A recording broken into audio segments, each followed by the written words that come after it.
Narito ang bagay na karaniwang ginagawa ng mga siklista habang nagpapahinga o hindi nagbabike. Una, kwento at tawanan. Habang nagpapahinga, kadalasang nagkakatuwaan ang mga siklista. Ikinukwento ang mga nakakatawang karanasan sa ride o binibiro ang isa't isa sa mga hirap sa ahon.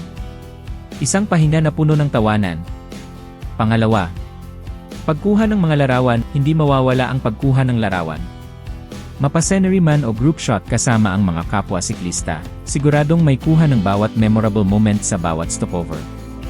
Pangatlo, snack time. Kumakain ng energy-boosting snacks tulad ng energy bars, saging, o kahit pansit canton kapag may tindahan sa tabi.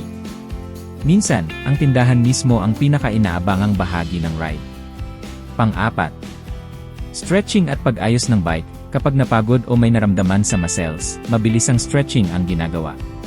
Kung may nakita rin silang kailangang ayusin sa bike, ginagawa nila agad ng paraan. Pang-lima, pag-check ng social media o Strava. Ang mga seryosong rider, madalas chine-check kung naka-record ang kanilang ride sa Strava o iba pang app.